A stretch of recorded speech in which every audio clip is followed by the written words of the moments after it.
Hello बच्चों, welcome back.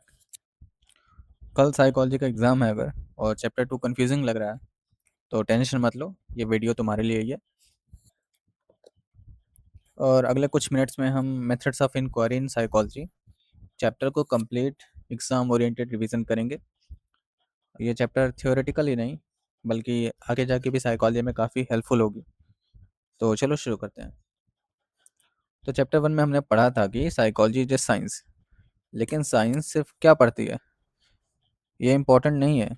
सबसे important question होता है साइंस पढ़ती कैसे है, और इसी कैसे का आंसर हम चैप्टर 2 में देखेंगे। बोर्ड एग्जाम में इससे मतलब तुम्हारे एग्जाम में, कॉलेज के एग्जाम में क्वेश्चंस आ सकते हैं गोल्स ऑफ साइकोलॉजिकल इंक्वायरी पे, एक्सपेरिमेंटल मेथड पे, रिलायबिलिटी वर्सेस वैलिडिटी और एथिकल इश्यूज। तो चलो शुरू करते हैं टॉपिक नंबर 1 से, that is goals of psychological inquiry. हर साइंटिफिक रिसर्च का एक पर्पज होता है। साइकोलॉजी में टोटल 5 गोल्स होते हैं। इन्हें हमेशा इसी ऑर्डर में याद रखना: description, prediction, explanation, control, application. अब डिस्क्रिप्शन क्या होता है? ये सबसे पहला गोल है, यानी बिहेवियर को एक्यूरेटली डिस्क्राइब करना। एग्जाम्पल देखें तो अगर हम स्टडी हैबिट्स पर रिसर्च कर रहे हैं तो पहले डिफाइन करेंगे कि स्टडी हैबिट्स में क्या क्या आता है, कि या रेगुलर स्टडी आती है, होमवर्क आता है, क्लास अटेंडेंस आता है, रिवीजन आता है। ये सब डिस्क्रिप्शन का पार्ट है। प्रिडिक्शन मतलब जब बिहेवियर समझ में आ जाता है तब हम उसका प्रिडिक्शन कर सकते हैं। फॉर एग्जाम्पल, जो स्टूडेंट रेगुलरली पढ़ाई करता है उसके एग्जाम में अच्छे मार्क्स आने की पॉसिबिलिटी ज़्यादा होती है। ध्यान रहे, प्रिडिक्शन प्रोबेबिलिटी बताता है, ना कि 100% गारंटी बताता है। फिर आता है एक्सप्लेनेशन। अब सवाल आता है कि ये बिहेवियर क्यों हो रहा है, और इस वाई का आंसर देना एक्सप्लेनेशन का गोल है। यहाँ साइकोलॉजिस्ट कॉज इफेक्ट रिलेशनशिप समझने की कोशिश करते हैं। फॉर एग्जाम्पल, स्ट्रेस की वजह से कंसंट्रेशन क्यों कम हो जाता है। फिर आता है हमारा कंट्रोल। अगर कॉज पता चल गया है तो बिहेवियर को कंट्रोल भी किया जा सकता है। कंट्रोल का मतलब सिर्फ रोकना नहीं होता है। साइकोलॉजी के अकॉर्डिंग कंट्रोल का मतलब है बिहेवियर को इंक्रीज करना, बिहेवियर को रिड्यूस करना और बिहेवियर को प्रोड्यूस करना। एग्जाम्पल, अगर हम कोई पॉजिटिव इन्फोर्समेंट या पॉजिटिव चीज़ दें, उससे लर्निंग इंप्रूव होती है, तो टीचर्स उस टेक्निक्स को यूज़ कर सकते हैं। एप्लीकेशन में ये साइकोलॉजी का फाइनल गोल है। रिसर्च सिर्फ बुक्स तक लिमिटेड नहीं होना चाहिए, उसका यूज़ रियल लाइफ सॉल्व करने में, रियल लाइफ प्रॉब्लम सॉल्व करने में भी यूज़ होना चाहिए। Example, stress management, counselling, yoga, education and mental health में। ये सब एप्लीकेशंस के एग्जाम्पल्स हैं। अब देखते हैं steps in conducting scientific research.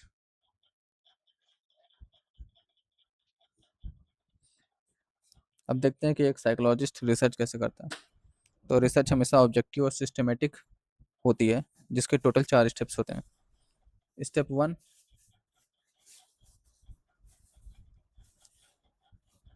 कॉन्सेप्चुअलाइजिंग a problem. सबसे पहले रिसर्चर एक टॉपिक चूज करता है,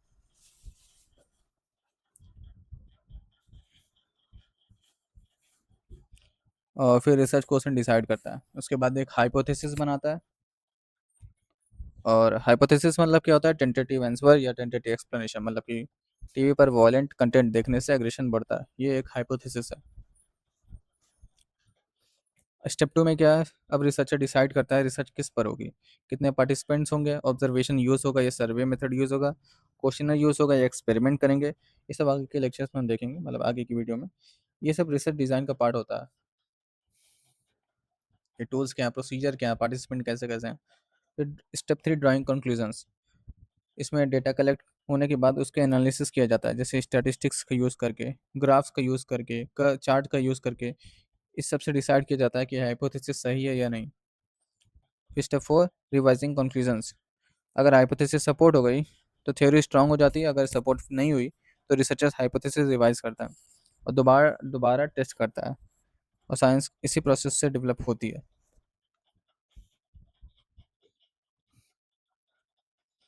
अब आता है अल्टरनेटिव पैराडिम्स। रिसर्च करने के दो अप्रोचेस होते हैं, एक साइंटिफिक अप्रोच और एक इंटरप्रेटिव अप्रोच। तो साइंटिफिक पैराडिम क्या होता है? ये मानता है ह्यूमन बिहेवियर ऑब्जेक्टिव है, प्रिडिक्ट किया जा सकता है, मेज़र किया जा सकता है, और कॉज इफेक्ट रिलेशनशिप इस्टेब्लिश की जा सकती है। ये अप्रोच एक्सपेरिमेंट्स और साइंटिफिक मेथड्स को प्रेफर करती है। फिर आता है ये इंटरप्रेटिव पैराडिम। ये अप्रोच कहती है कि हर इंसान यूनिक है, सब्जेक्टिव मतलब, इसलिए हर एक्सपीरियंस अलग अलग होता है, इसलिए हर चीज़ को नंबर से मेज़र नहीं किया जा सकता। Example earthquake survivors, cancer patients, flood victims, यहाँ ऑब्जेक्टिव मेजरमेंट से ज़्यादा इंपॉर्टेंट होता है उनका पर्सनल एक्सपीरियंस समझना, और इसी को हम कहते हैं इंटरप्रेटिव पैराडिम। अब बात करते हैं नेचर ऑफ साइकोलॉजिकल डेटा। अब सवाल आता है कि साइकोलॉजिस्ट किस टाइप के डेटा कलेक्ट करते हैं। एनसीईआरटी के अकॉर्डिंग 4 टाइप्स के डेटा: डेमोग्राफिक, फिजिकल, फिजियोलॉजिकल और साइकोलॉजिकल। जैसे कि डेमोग्राफिक में क्या होता है, जैसे कि age, gender, education, occupation, religion, ये सब डेमोग्राफी का पार्ट है। फिजिकल इन्फॉर्मेशन पे हमारी हाउसिंग, ये इन्वायरमेंट से रिलेटेड होती है, जैसे कि housing, transportation, village, city, climate. फिर फिजियोलॉजिकल डेटा में तुम्हारा ये बॉडी से रिलेटेड डेटा होता है: heart rate, blood pressure, sleep duration, EEG, GSR. Exam के लिए याद रखो कि ईईजी क्या होता है, ब्रेन की इलेक्ट्रिकल एक्टिविटी मेजर करता है, और यहाँ पे जीएसआर हम क्या कहेंगे, गैल्वेनिक स्किन रेजिस्टेंस, इसका ये फुल फॉर्म है। ये तो एग्जाम में नहीं आएगा, लेकिन ये जो नेचर ऑफ साइकोलॉजिकल डेटा है ये इंपॉर्टेंट है। फिर आता है साइकोलॉजिकल इन्फॉर्मेशन। ये साइकोलॉजी का मेन डेटा होता है, जैसे कि intelligence, personality, emotions, attitudes, illusions, subjective experiences. और एक इम्पॉर्टेंट बात, साइकोलॉजिकल डेटा कभी भी अकेले मीनिंग नहीं देता है, उसका मीनिंग कॉन्टेक्स्ट, मेथड और पार्टिसिपेंट्स के अकॉर्डिंग चेंज होता है। इसका ट्रिक क्या है, डी पी क्यूब, मतलब डी से डेमोग्राफिक, पी से फिजिकल, पी से फिजियोलॉजिकल, पी से साइकोलॉजिकल। अब मेथड्स ऑफ इंक्वायरी के बारे में देखते हैं।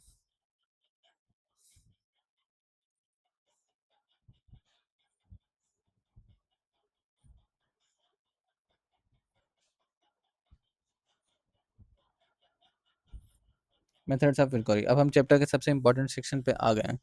साइकोलॉजिस्ट बिहेवियर को स्टडी करने के लिए अलग अलग मेथड्स यूज़ करते हैं। सबसे पहले observation method, observational method. Observation और नॉर्मल देखना सेम नहीं होते, साइंटिफिक ऑब्जर्वेशन प्लान्ड होती है। इसमें सिलेक्शन, रिकॉर्डिंग और एनालिसिस होता है।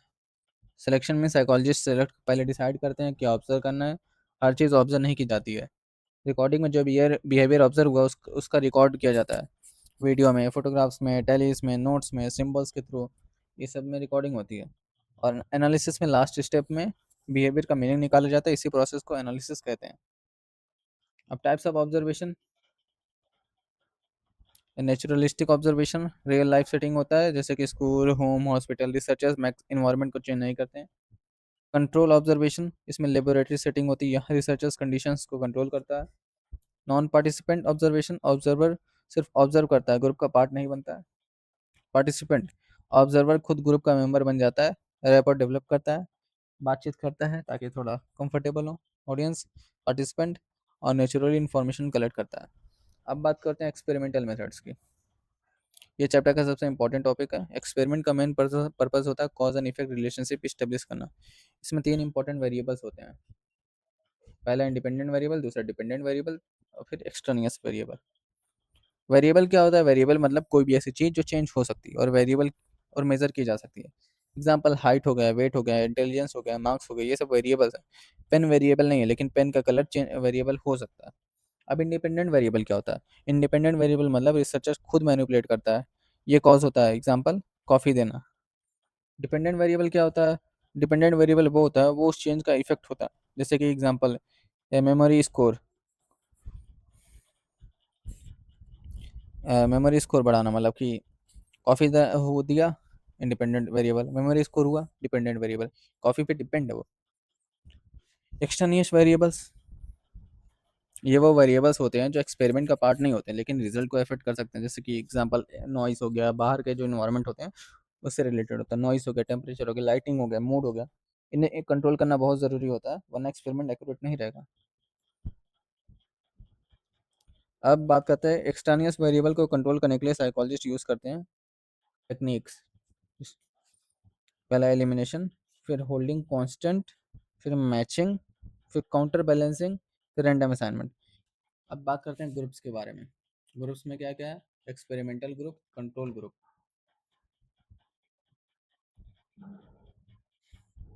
एक्सपेरिमेंट में सिर्फ वेरिएबल इंपॉर्टेंट नहीं होते हैं बल्कि ग्रुप्स भी बहुत इंपॉर्टेंट होते हैं। साइकोलॉजी में जनरली दो ग्रुप्स यूज़ किए जाते हैं, एक्सपेरिमेंटल ग्रुप और कंट्रोल ग्रुप। एक्सपेरिमेंटल ग्रुप ये वो ग्रुप होता है जिसे इंडिपेंडेंट वेरिएबल्स दिया जाता है, यानी जिस ग्रुप पर एक्चुअल एक्सपेरिमेंट किया जाता है। एग्जांपल में अगर हम देखना चाहते हैं कि म्यूजिक पढ़ाई को इम्प्रूव करता है या नहीं, तो एक्सपेरिमेंटल ग्रुप को म्यूजिक के साथ पढ़ाया जाएगा। कंट्रोल ग्रुप को इंडिपेंडेंट वेरिएबल नहीं दिया जाता, यानी ये नॉर्मल कंडीशंस में रहता है। इसी ग्रुप के साथ कंपैरिजन करके हम देखते हैं कि इंडिपेंडेंट वेरिएबल का एक्चुअल इफेक्ट क्या था। इसलिए याद ये रखो कि एक्सपेरिमेंटल ग्रुप मतलब ट्रीटमेंट, कंट्रोल ग्रुप मतलब बेस लाइन कंपेरिजन, मतलब कि जिसको हम जिसके साथ कंपेयर करते हैं वो कंट्रोल ग्रुप होता है और जिसको कंपेयर करते हैं वो एक्सपेरिमेंटल ग्रुप होता है।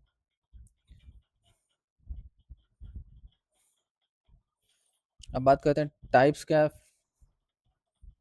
उससे पहले लेटैन और डार्ले का एक स्मोक एक्सपेरिमेंट देख लेते हैं।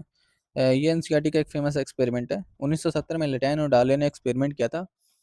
पार्टिसिपेंट को एक रूम में क्वेश्चन सॉल्व करने के लिए बिठाया गया। थोड़ी देर बाद रूम में स्मोक भरना शुरू हुआ और अब रिसर्चर देखना चाहते थे कि लोग स्मोक रिपोर्ट करते हैं या नहीं। इंडिपेंडेंट वेरिएबल, पार्टिसिपेंट रूम में अकेले था, ये ग्रुप में था। डिपेंडेंट वेरिएबल, पार्टिसिपेंट ने स्मोक को कितनी जल्दी रिपोर्ट किया। रिजल्ट बहुत इंटरेस्टिंग था। जो पार्टिसिपेंट्स रूम में अकेले थे उनमें लगभग 75% ने स्मोक इमीडिएटली रिपोर्ट कर दिया, लेकिन जो ग्रुप में बैठे थे सिर्फ 10 से 38% ने रिपोर्ट किया। इससे साइकोलॉजिस्ट ने एक्सप्लेन किया बाई स्टैंडर्ड इफेक्ट, यानी जब आसपास और लोग होते हैं तो हर इंसान सोचता है कि कोई और एक्शन ले लेगा, और रिजल्ट क्या निकलता है, कोई भी एक्शन नहीं लेता। अब बात करते हैं एक्सपेरिमेंट टाइप्स।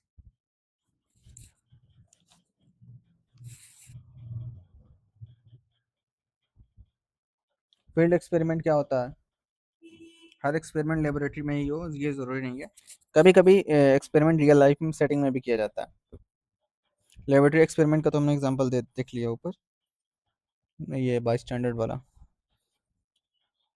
फील्ड वाला का देखें तो कभी कभी ये होता है एक्सपेरिमेंट रियल लाइफ सेटिंग में भी किया जाता है, जैसे कि स्कूल हो गया, हॉस्पिटल हो गया, ऑफिस हो गया, फैक्ट्री हो गया।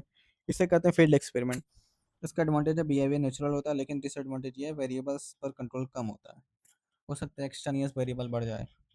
क्वासी एक्सपेरिमेंट क्या होता है? क्वासी मतलब एज इफ, यानी एक्सपेरिमेंट जैसा लेकिन कम्प्लीटली एक्सपेरिमेंट है। इसमें रिसर्चर इंडिपेंडेंट वेरिएबल्स को मैनिपुलेट नहीं करता, नेचुरल ग्रुप्स का यूज़ करता है। एग्जांपल के लिए earthquake survivors versus non survivors. Obviously psychologist earthquake create नहीं कर सकता, इसलिए नेचुरली एग्जिस्टिंग ग्रुप्स का कंपैरिजन करता है। इसी को क्वासी एक्सपेरिमेंट कहते हैं। अब बात करते हैं कोरिलेशनल रिसर्च के बारे में। कोरिलेशन का मतलब होता है दो वेरिएबल्स के बीच रिलेशनशिप देखना। इस मेथड का पर्पस होता है प्रिडिक्शन करना होता है। इस मेथड का ये पर्पस है कि प्रिडिक्शन करना हो कि दो वेरिएबल्स कितने तरीके से, कितने एक्सटेंट तक एक दूसरे से रिलेटेड है। इसका मतलब होता है कॉज इफेक्ट इस्टेब्लिश करना नहीं होता है। इसका कोरिलेशन कोफिशिएंट एक मतलब -1 से +1 तक वैरी करता है। और इसका भी तो तीन टाइप्स होते हैं, पॉजिटिव, नेगेटिव और ज़ीरो। पॉजिटिव कोरिलेशन वो होता है एक वेरिएबल बढ़े तो दूसरा भी बढ़े। एग्जांपल स्टडी टाइम बढ़ा तो मार्क्स भी बढ़ेंगे।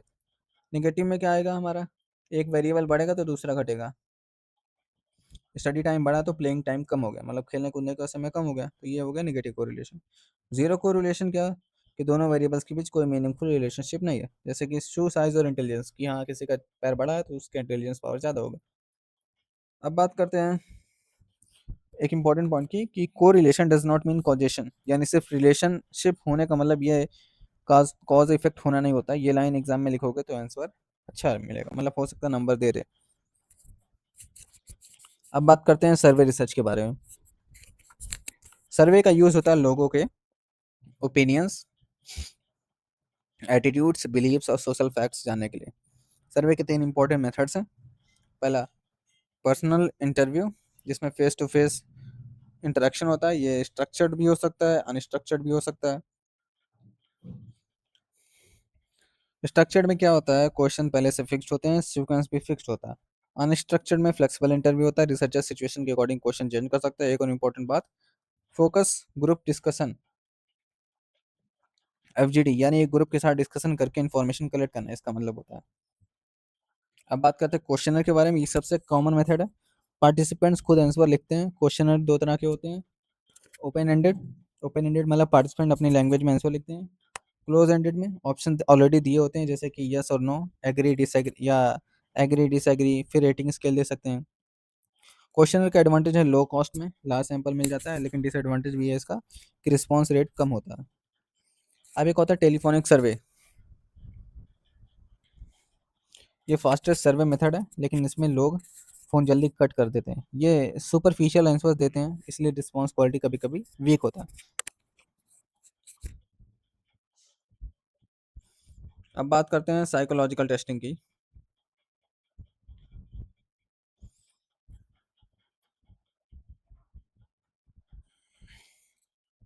ये चैप्टर का दूसरा सबसे इंपॉर्टेंट टॉपिक है साइकोलॉजिकल टेस्ट। एक स्टैंडर्डाइज और ऑब्जेक्टिव टूल होता है ये, जो किसी पर्सन की एबिलिटीज़ या बिहेवियर को एक्सेस करता है। एक अच्छे साइकोलॉजिकल टेस्ट में 4 क्वालिटीज़ ज़रूर होनी चाहिए: ऑब्जेक्टिविटी, रिलायबिलिटी, वैलिडिटी और नॉर्म्स। ऑब्जेक्टिविटी मतलब अगर 2 साइकोलॉजिस्ट सेम पर्सन को टेस्ट करें, तो रिजल्ट ऑलमोस्ट सेम आना चाहिए। रिलायबिलिटी मीन्स, रिलायबिलिटी का यही मतलब होता है कंसिस्टेंसी। आज टेस्ट दिया, तो 20 दिन बाद दोबारा दिया, तो रिजल्ट सिमिलर है, टेस्ट रिलायबल है। रिलायबिलिटी के 2 फेमस मेथड्स हैं, टेस्ट रीटेस्ट, मतलब कि same test but different time, और स्प्लिट हाफ में एक ही टेस्ट के ऑड और इवन आइटम्स को कंपेयर करना। फिर आता है वैलिडिटी। वैलिडिटी का मतलब टेस्ट वही मेजर करे जिसके लिए वो बना है। For example math test math ही मेजर करे, इंग्लिश नहीं। डिफरेंस क्या है रिलायबिलिटी और वैलिडिटी में? रिलायबिलिटी कंसिस्टेंसी को मेजर करता है, वैलिडिटी एक्यूरेसी को मेजर करता है। अब नॉर्म्स मतलब क्या होता है? नॉर्म्स का मतलब होता है एवरेज परफॉर्मेंस, जिसके बेसिस पर हम किसी इंडिविजुअल को कंपैरिजन करते हैं। अब बात करते हैं टाइप्स ऑफ टेस्ट। पहला है वर्बल टेस्ट, जिसमें लैंग्वेज बेस्ड टेस्ट होता है verbally. Non verbal test, pictures symbols design के बेसिस पे हम टेस्ट लेते हैं। परफॉर्मेंस टेस्ट, इसमें ऑब्जेक्ट्स अरेंज करना, ब्लॉक्स यूज़ करना, टास्क परफॉर्म करना, ये सब कराते हैं परफॉर्मेंस के बेसिस पे। इंडिविजुअल टेस्ट, एक टाइम पर एक पर्सन। ग्रुप टेस्ट, एक टाइम पर बहुत सारे लोग। स्पीड टेस्ट, मतलब कि इजी क्वेश्चन टाइम लिमिट के अंदर में होता है। फिर power test, no strict time limit, questions difficult होते जाते हैं। अब बात करते हैं केस स्टडी के बारे में कि केस स्टडी क्या होता है।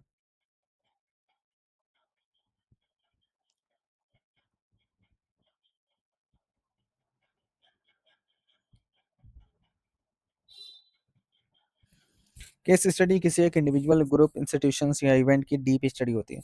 इसमें सिर्फ एक मेथड यूज़ नहीं होता है, मल्टीपल मेथड्स यूज़ होते हैं, जैसे कि interview, observation, psychological test, documents, सब यूज़ किया जा सकता है। और एग्जांपल देखें, सिगमंड फ्रॉइड और पियाजे। केस स्टडी का एडवांटेज, इन लोगों ने एक केस स्टडी किया था पूरा। जैसे हम बिजनेस के स्टडी करते हैं, बिजनेस की ग्रोथ और सब चीज़ें मेजर करते हैं, तो ये सब केस स्टडी का पार्ट है। केस स्टडी का एडवांटेज क्या है? इसमें बहुत डीप इंफॉर्मेशन मिलता है, लेकिन इसका डिसएडवांटेज क्या है? जनरलाइजेशन डिफिकल्ट हो जाता है, बहुत सारी मल्टीपल फैक्टर्स आ जाते हैं, मल्टीपल चीज़ें आती हैं, तो जनरलाइज करना बहुत डिफिकल्ट हो जाता है। फिर आते हैं एनालिसिस ऑफ डेटा पे। डेटा एनालाइज करने के 2 मेथड्स होते हैं, क्वांटिटेटिव और qualitative. Quantitative method, numerical data, statistics use होती है, mean, median, mode, standard deviation, correlation, ये सब क्वांटिटेटिव डेटा। फिर क्वालिटेटिव डेटा, डिस्क्रिप्टिव इंफॉर्मेशन होता है, जैसे stories, experience, field notes, interviews. इसमें यूज़ होता है नैरेटिव एनालिसिस, कंटेंट एनालिसिस और थीम्स वगैरह। फिर आता है लिमिटेशन, क्या होता है साइकोलॉजिकल इंक्वायरी का? Lack of true zero, relative nature of tools, subjective interpretation. मतलब कि साइकोलॉजी में एब्सोल्यूट जीरो नहीं होता है, एग्जाम्पल किसी की इंटेलिजेंस जीरो नहीं होती। रिलेटिव नेचर ऑफ टूल्स मतलब क्या हुआ? मेट्रो सिटी के स्टूडेंट्स के लिए बनाओ, तो जरूरी नहीं विलेज या ट्राइबल एरियाज में भी इक्वली इफेक्टिव हो। फिर सब्जेक्टिव इंटरप्रिटेशन क्या है? क्वालिटेटिव डेटा को डिफरेंट रिसर्चर्स अलग अलग तरीके से इंटरप्रेट कर सकते हैं। अब बात करते हैं एथिकल इश्यूज। साइकोलॉजी ह्यूमंस पर रिसर्च करती है, तो इसलिए एथिक्स फॉलो करना ज़रूरी है। तो पहला क्या है? वॉलंटरी पार्टिसिपेशन, किसी को फोर्स नहीं कर सकते, पार्टिसिपेंट कभी भी स्टडी छोड़ सकता है। इन्फॉर्म्ड कंसेंट है, रिसर्च शुरू होने से पहले पार्टिसिपेंट को बताया जाना चाहिए कि स्टडी में क्या होने वाला है। डिब्रीफिंग, अगर एक्सपेरिमेंट में डिसेप्शन यूज़ हुआ, तो स्टडी के एंड में पार्टिसिपेंट को सच बताना ज़रूरी है और उसकी एंग्जाइटी रिमूव करनी चाहिए। डिसेप्शन मतलब थोड़ा धोखेबाजी किया गया, तो ये सब बताना पड़ेगा तुम्हें। और फिर शेयरिंग रिजल्ट्स, पार्टिसिपेंट को स्टडी फाइनल रिजल्ट बताना भी रिसर्चर्स की रिस्पॉन्सिबिलिटी है। फिर कॉन्फिडेंशियलिटी, पार्टिसिपेंट की आइडेंटिटी और पर्सनल इंफॉर्मेशन सीक्रेट रखी जाती है। नेम्स की जगह कोड्स यूज किए जाते हैं। अब रिवीजन करते हैं कुछ 2-3 मिनट में।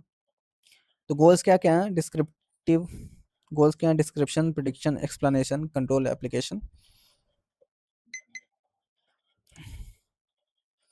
रिसर्च स्टेप्स क्या है? Problem, data, conclusion, revision. Alternative paradigm क्या है? हमारा साइंटिफिक पैराडिम है और इंटरप्रेटिव पैराडिम है। साइंटिफिक पैराडिम में हम क्या करते हैं? ऑब्जेक्टिव स्टडी करते हैं। इंटरप्रेटिव पैराडिम में होता है सब्जेक्टिव स्टडी करते हैं। नेचर ऑफ साइकोलॉजिकल डेटा क्या है? डी पी क्यूब हमने पढ़ा था, demographic, physical, physiological, psychological. Methods of inquiry में हमने क्या देखा था? अलग अलग तरीके के ऑब्जर्वेशन हो गया, एक्सपेरिमेंटल मेथड हो गया, कोरिलेशन रिसर्च हो गया, सर्वे रिसर्च हो गया, टेलीफोनिक सर्वे हो गया। कि वेरिएबल्स कितने कितने तरीके के होते हैं? 3 तरीके के होती हैं। Independent variable, dependent variable, extraneous variables. और कंट्रोल ग्रुप में क्या होता है कि ये कंपैरिजन करने का काम आता है। और हमारा एक्सपेरिमेंटल ग्रुप किस लिए होता है? वो ट्रीटमेंट के लिए काम आता है। बाई स्टैंडर्ड इफेक्ट क्या था? ये कमेंट में ज़रूर बताना। और रिलायबिलिटी मीन्स क्या होती है? कंसिस्टेंसी। वैलिडिटी मीन्स क्या होती है? एक्यूरेसी होती है। केस स्टडी, हम कंप्लीट पूरा मल्टीपल चीज़ देखते हैं उसका, हर मल्टीपल जो मेथड्स है उसको यूज़ करके हम करते हैं केस स्टडी में यूज़। क्वांटिटेटिव मतलब नंबर से स्टडी करते हैं।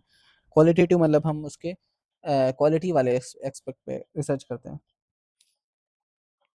तो बस methods of inquiry in psychology ये चैप्टर समाप्त हुआ। इसके बाद चैप्टर नंबर 3 बनाऊंगा, और चैप्टर नंबर जिसने नहीं देखा वो जाके देख ले। और चैप्टर नंबर 8 की भी वीडियो अपलोड हो चुकी है, वो जाके देख सकते हो। और इससे रिलेटेड नोट्स चाहिए तो वो भी जाके वेबसाइट पे देख सकते हो, नहीं तो कमेंट में बताना, मैं इससे रिलेटेड नोट्स माइंड मैप्स भी अपलोड कर दूंगा। लेकिन कमेंट में ज़रूर बताना कि माइंड मैप्स चाहिए या नहीं चाहिए।